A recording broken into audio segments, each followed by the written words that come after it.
I was made for this. I was made for this. I was made for this. I was made for this. I'm not a product of the cages that they raised us in. Bred to be a king, I'm not a slave to this. I was made for this. I was made for this. I was made for this. I was made for this. I'm not a product of the cages that they raised us in. Hey, what's up, everybody? Thank y'all for tuning in to another episode of Nothing's Off Limits with your boy, Mr.McGee. As y'all can tell, I got a beautiful guest here with me today. We're gonna sit down. We're gonna eat some hot chicken, and we're gonna have a nice discussion. All right. So the lady I have with me today is Mrs. Sheryl Guinn, and I'm gonna let her tell you guys what office she's running for. Great. My name is Sheryl Guinn. I'm running for Judge in General Sessions Court, Division 3. A lot of people are not really familiar with General Sessions Court, but it's basically a filtration system for all criminal cases. So if a person is first arrested, that's where their case would go, usually. But then they also hear civil cases where the damages are less than $25,000. Okay, and so most people that you see that come through this court, what's the typical age? Usually they're between, especially going into the criminal court side, they're usually between the ages of 18 and 25. So I know y'all heard that, man. That's crazy. That is crazy. So let's go back to the beginning, Ms. Gwynn. So before you decided to run for this position, what were you doing prior to that? I have been a practicing attorney here in Nashville for the past 11 years. My practice has consisted of criminal defense and family law. In my practice, especially during my family law practice, I've been able to see the issues that children as well as their parents have been going through, and then sometimes how those issues may not be addressed, and what problems that may bring for the entire family, and then how that may ease out into the community as a whole. Are you Nashville born and raised? I am. What high school did you go to? I started off at Hillsborough High School, and then I finished up at Brentwood High. All right, perfect. So let's get into Nashville a little bit. So we know Nashville's growing rapidly. It's growing, and I deal with a bunch of people that's in the African American community, a lot of people that's underprivileged, and they feel like a lot of Nashvillians are being pushed out so this new crop of people can move in. What do you think about the general direction of the city and where it's going? I think that's exactly what's happening. I think that Nashville is going through an issue with gentrification, meaning that yes, they are any of the areas that are close to downtown Nashville. They are interested in moving the people who are currently there out in order to create a larger economic base. Their position is that the people that are living closer to downtown are not bringing the city enough revenue. And so they're definitely looking for people who are going to bring more revenue, and that's why it is pushing people who are currently here out, because traditionally in Nashville, areas close to downtown were more of the, the economic status was a little lower than it definitely what's there now, and they're wanting to make as much money as they can. So yes, they are moving people out. Absolutely. So if you had to give some advice to some native Nashvillians, how to keep their property, how to stay in the city without being compromised, what advice would you give that person? Talk to your family. That would be my first. Well, no, my first thing is vote.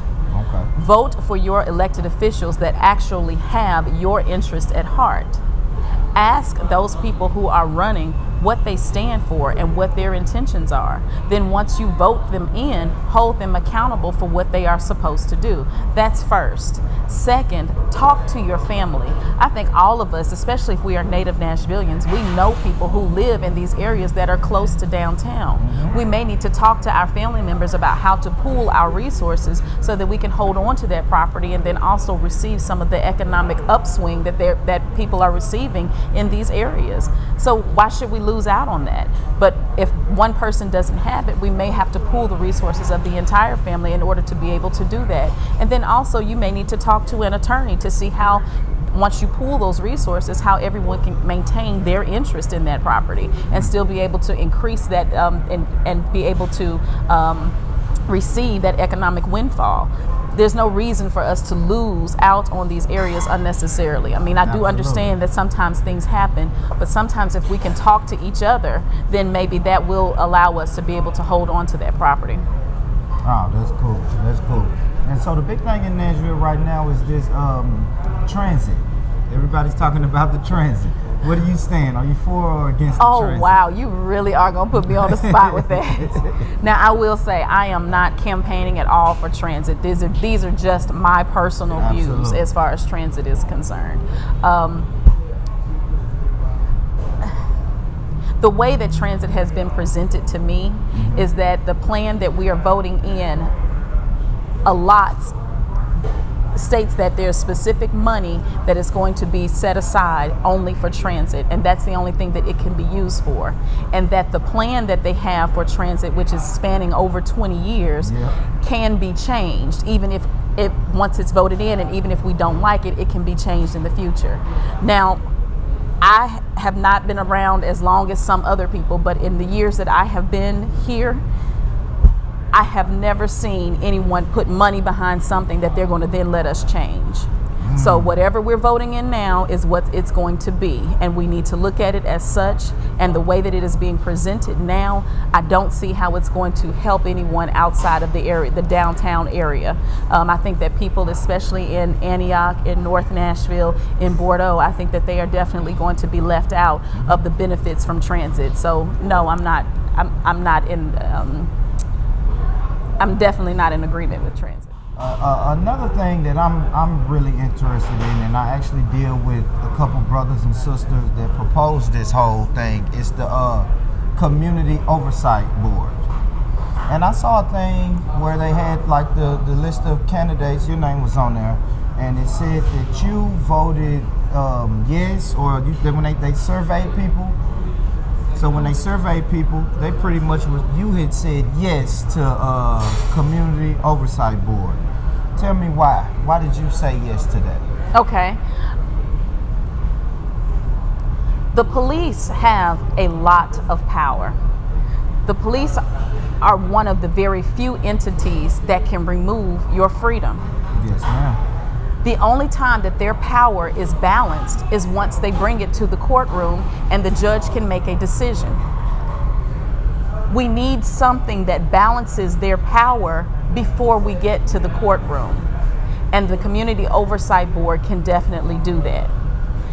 I believe that when you have an imbalance of power, such as the police versus those that are the most disadvantaged in a community, you breed a sense of hopelessness. You breed a sense of distrust. And those things are unable to be overcome just in the courtroom. Those things have to be addressed in the community itself. The police department is here to serve the community. Their motto is to protect and serve. And they're not just supposed to be protecting and serving themselves. They're supposed to be protecting and serving the members of the community. And that means all members of the community. That's not what I'm seeing that is happening in the current way that any complaints against officers are handled.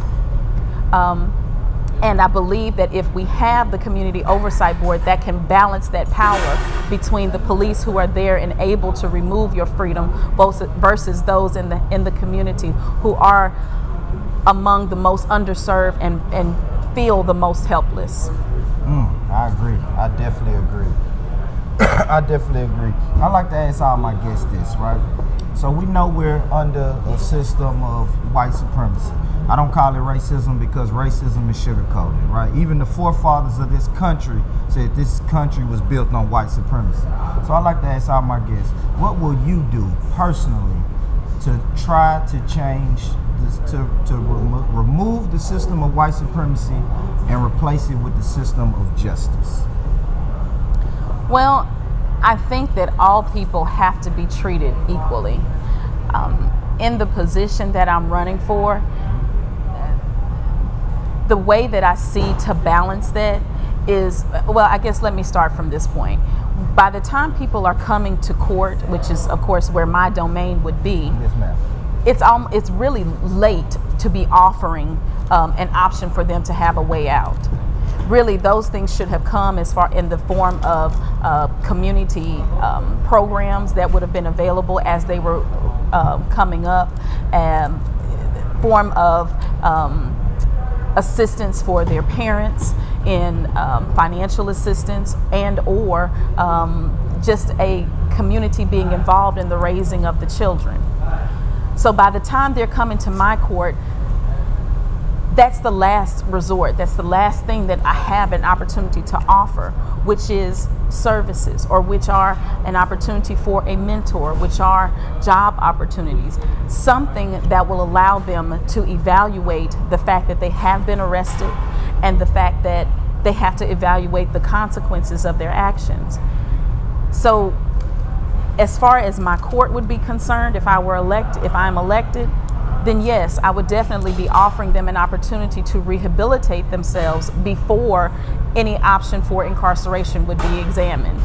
Of course, that's not going to work for everyone, because there are certain offenders that do need to be away from us before they can work on their issues. But for those people who especially are nonviolent offenders, they need that opportunity to change and that opportunity to examine what's going on in their lives and be able to change what's going on in their lives. And that's what I plan to offer from my court, is an opportunity for services and to provide those resources for those services so that they can just go out and be normal, productive citizens. Cool. So do you do any work with community leaders? I do. I'm the third vice president with the NAACP. I am the chair for the Legal Redress Committee. And so that's one of the ways that I have also heard about the things that are happening between the community members and the police. That's one of the ways that I have heard about the injustices that are happening in the courtroom, in the when people are actually receiving services, and those services for whatever reason have been stopped or they have been interrupted, and they're not able to finish or to complete those programs. Services that may not even, that may not necessarily accomplish the goals that are listed on paper for them to sign up for. When you're hearing those things, you can't help but want to change those things. So by being a part of the NAACP, which is one of the longest running organizations, you at least have an opportunity to bend the ear of the council members, of the other elected officials, to let them know what's happening to people in the community and try to change it. I've also been a member of Gideon's Army, which, if anyone knows Rashida Fatuga, you know her good work. Gideon's Army is definitely an organization that publicized their Driving While Black report. Yeah.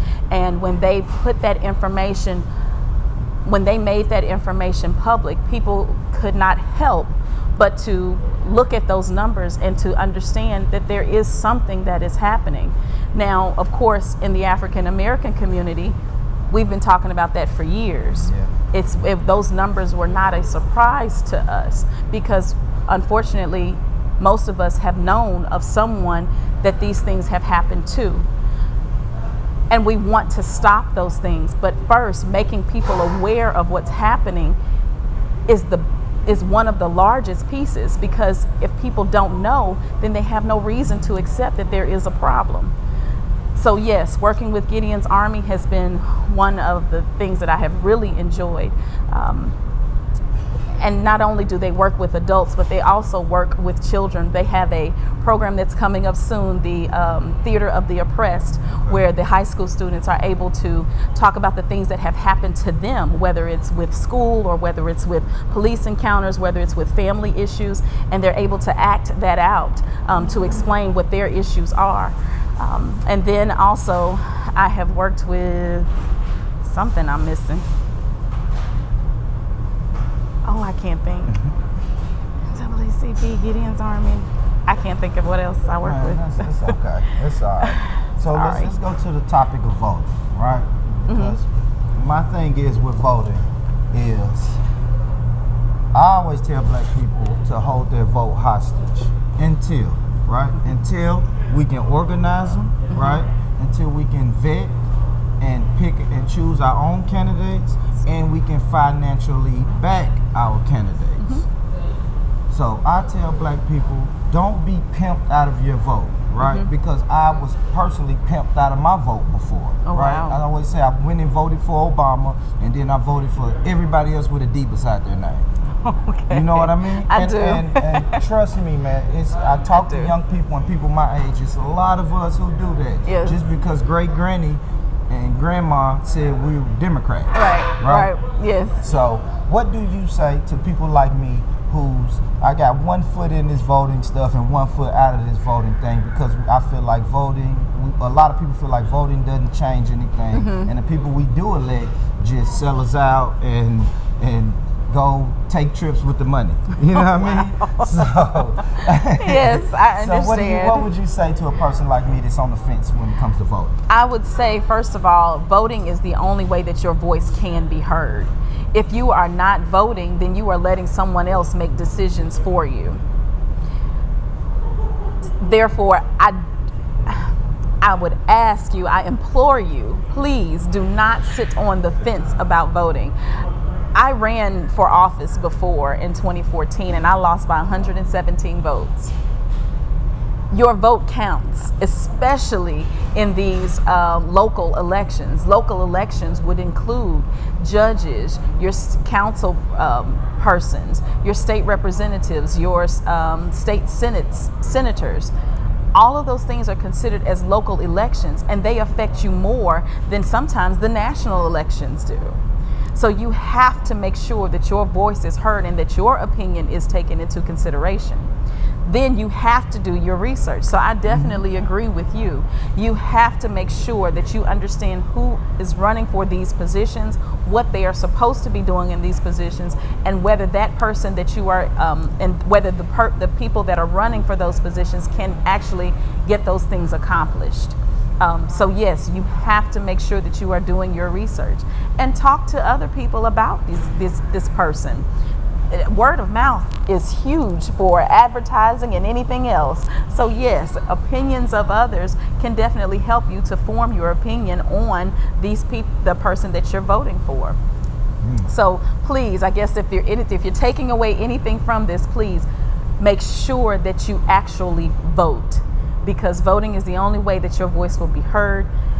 Do your research, and then analyze what research you have, and then still cast your vote. I got you. Should we go vote for Nick Leonardo? No.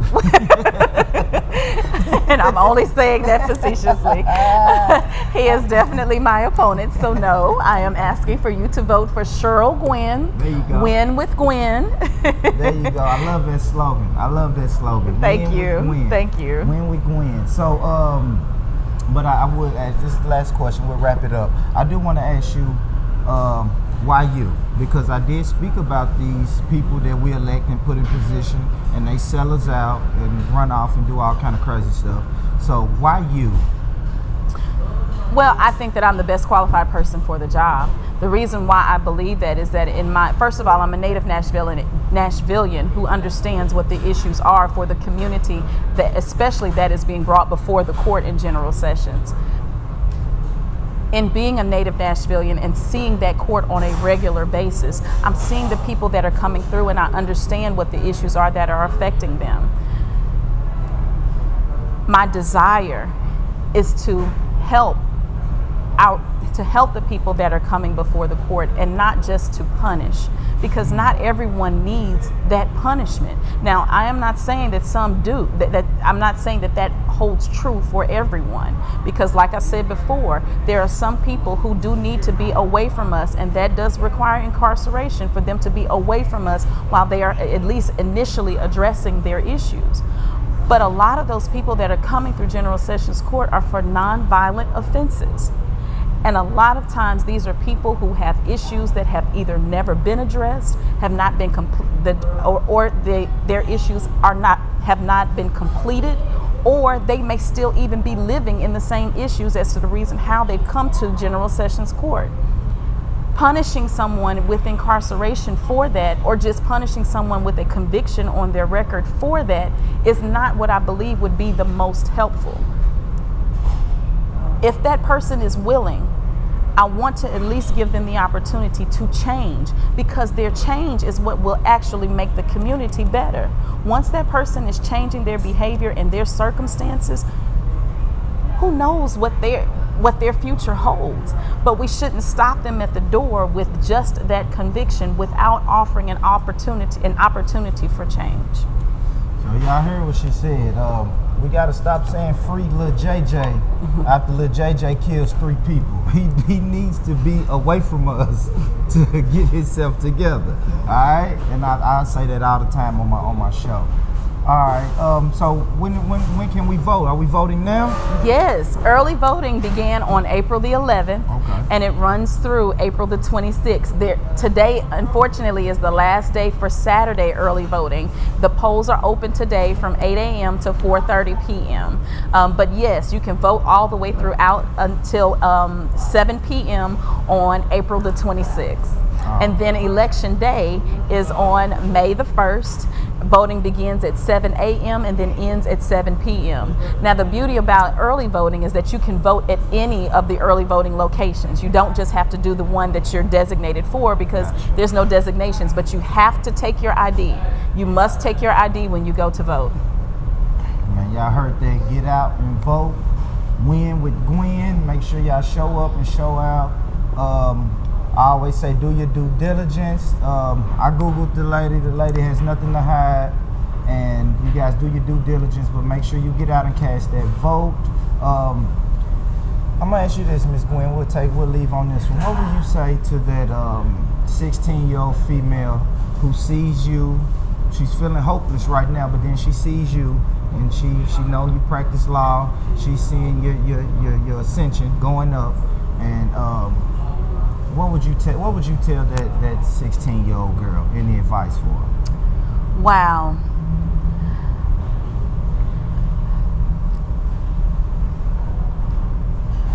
Remember that there are people out there that love you. Now, I don't know what your circumstances may be, but try to gravitate to those. Some of them may be a teacher. It may be someone at your church. It may just be someone in your community. Try to, and I know for a 16-year-old that's extremely difficult, but try your best to let those people know what's happening with you. Keeping secrets sometimes is not the best option for a young person, because the secret that you're keeping may be more hurtful to you than helpful. So please try to remember that there are more people out there that love you than you think. And there are people who may actually want to assist you, even if you may not necessarily know them, but they have that good heart. Try to reach out to them, or at least let them know that you're needing that help. Don't lose hope. I have seen people in all kinds of situations that have still been successful. So it doesn't matter what your circumstances are, you can still be successful. You are not hopeless. You do not have to you do not have to stay in the position that you're in now. You can always, there's always tomorrow. There's always a different option. Tell the people how they can get in touch with you. Any social media presence? How can they donate to the campaign? How can they help out? How can they find you? All that good stuff. Oh, you would ask me those things, the things that I don't know the addresses for. You can definitely reach out to me at Sheryl Guinn for Judge at gmail.com. I do have a Facebook page that is Sheryl Guinn. It's just under my name. Gotcha. Let's see, I have a Win with Gwynn page that's also on Facebook. On Instagram, it is also Win with Gwynn. And my website is SherylGuinnforJudge.com. Cool. I didn't hear you say Snapchat. You not Snapchat? Oh Lord. You ain't Snap? Wait. They said Snap be lit. That's what they say. I need help with. Your Snap ain't lit. I need help with Snapchat. I must admit that. Well, I thank you. Thank you for taking time out of your Thank busy you. schedule to Thank come you and for sit having down. me. And this was powerful. I'll make sure I get the word out to as many people as I can. And we gotta do this again. Okay. After the victory, we'll do it again. Well, all right? thank you. All right, Thank you salute for y'all. having me. Man, you know how I ended. If no one's told you today that they love you, let me be the first one to say, I love you, I love you, I love y'all. Peace. I was made for this, yeah. I was made for this. I was made for this, yeah. I was made for this. I'm not a product of the cages that they raised.